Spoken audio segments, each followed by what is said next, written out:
एक गरीब लड़की जो राधा रानी की परम भक्त थी। एक शहर में एक परिवार था जिसमें माता पिता और उनके 3 बच्चे थे। एक बड़ी बेटी थी और 2 छोटे बेटे थे। जब भी दोनों पति पत्नी मंदिर जाते थे तो वहाँ अपनी बेटी राधा को भी मंदिर ले जाते थे।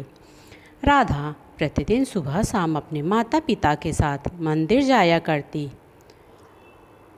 राधा का परिवार गरीब था। उसके पिता एक दुकान में काम किया करते थे और माता एक फैक्ट्री में काम करने जाती थी।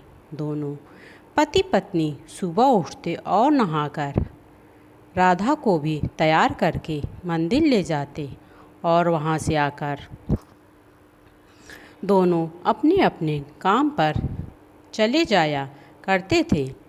राधा अब बड़ी हो रही थी। उसके माता पिता उसके लिए अब लड़का देख रहे थे। उसके माता पिता को एक लड़का पसंद आया। उस लड़के का नाम श्याम था। श्याम दिखने में सुंदर और सुशील लड़का था। उसके माता पिता को श्याम पसंद आया। श्याम और राधा की शादी हो जाती है। राधा अपने ससुराल में बहुत खुश थी। उसके ससुराल में उसके सास ससुर राधा को पाकर बहुत खुश थे, क्योंकि राधा अपने सास ससुर की खूब सेवा किया करती थी। राधा हर रविवार को अपने पति के साथ राधा कृष्ण मंदिर में दर्शन करने जाया करती थी। राधा के ससुराल में बहुत बड़ा परिवार था। राधा के सास ससुर कई भाई थे। कई भाई होने के कारण उनके बंटवारे में सिर्फ 2 छोटे छोटे रूम मिले थे और राधा के घर में उसके सास ससुर नंद पति पत्नी थे।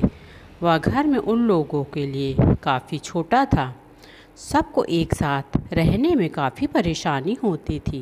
राधा जब भी मंदिर जाती तो हमेशा वह भगवान से यही मांगती कि उसका परिवार सुखी और संपन्न रहे। एक बार प्रधानमंत्री मोदी जी आवास योजना का फॉर्म निकला था। राधा के परिवार वालों ने भी फॉर्म भरा था।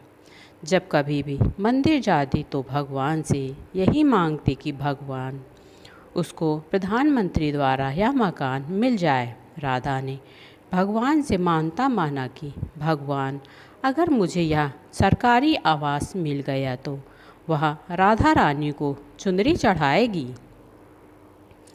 6 महीने बाद राधा के घर में खुशी का माहौल था, क्योंकि राधा के परिवार वालों को प्रधानमंत्री द्वारा आवास योजना का लाभ मिलता है। उन्हें सरकारी आवास मिलने की खबर मिलती है। राधा बहुत खुश थी। तभी उसके घर में फ़ोन आता है कि उसकी मम्मी की तबीयत ज़्यादा ख़राब है और वह अस्पताल में भर्ती है। राधा भागकर अपने घर जाती है। उसकी मम्मी को ब्रेन हेमरेज होने की वजह से वह कोमा में चली जाती हैं। राधा राधे कृष्ण मंदिर जाती है दर्शन करने के लिए। वहाँ फिर से मानती है कि भगवान, मेरी माँ अगर ठीक हो जाएंगी तो मैं आपको दोबारा एक और चुनरी चढ़ाऊँगी। राधा बीच बीच में अपनी माँ को देखने जाया करती। राधा की भाई की शादी हो चुकी थी। उसके घर में उसकी भाभी आ गई थी जो उनका ख्याल रखती थी। राधा थोड़े थोड़े पैसे इकट्ठे कर रही थी जिससे वह अपनी मानता पूरी कर सके और राधा रानी को चुनरी चढ़ा सके। 5 महीने बाद राधा ने 500 रुपये इकट्ठे किए।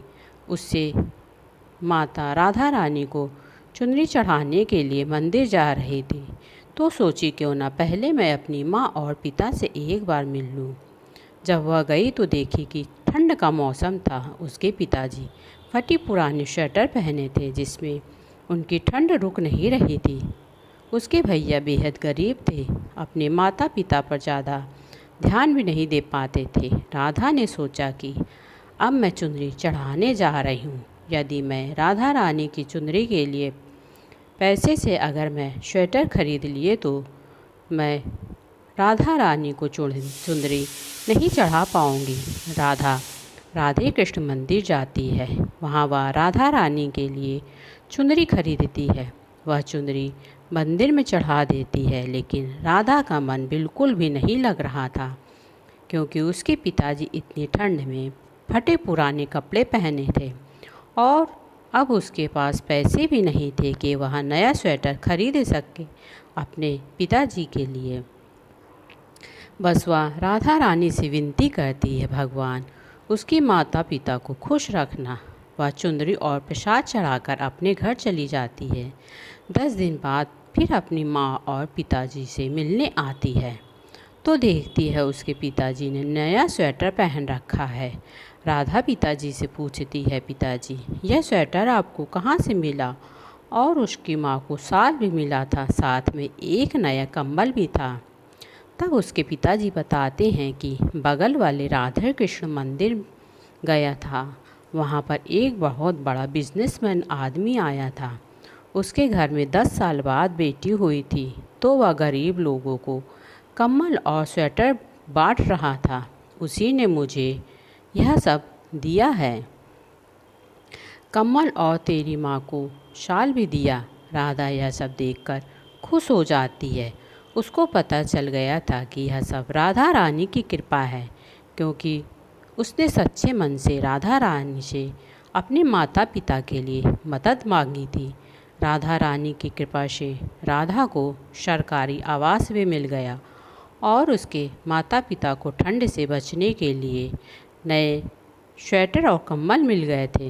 राधा को श्री कृष्ण राधा रानी पर पूरा भरोसा है कि उसकी माँ भी एक न एक दिन जल्दी ठीक हो जाएगी। दोस्तों, जैसी राधा रानी ने हम पर कृपा बनाई है, वैसे ही आप सब पर भी राधा रानी की कृपा बनाए रखे। जो भी सच्चे मन से भगवान के शरण में जाता है, भगवान उसकी मनोकामना अवश्य पूरी करते हैं। बोलो राधा रानी की जय।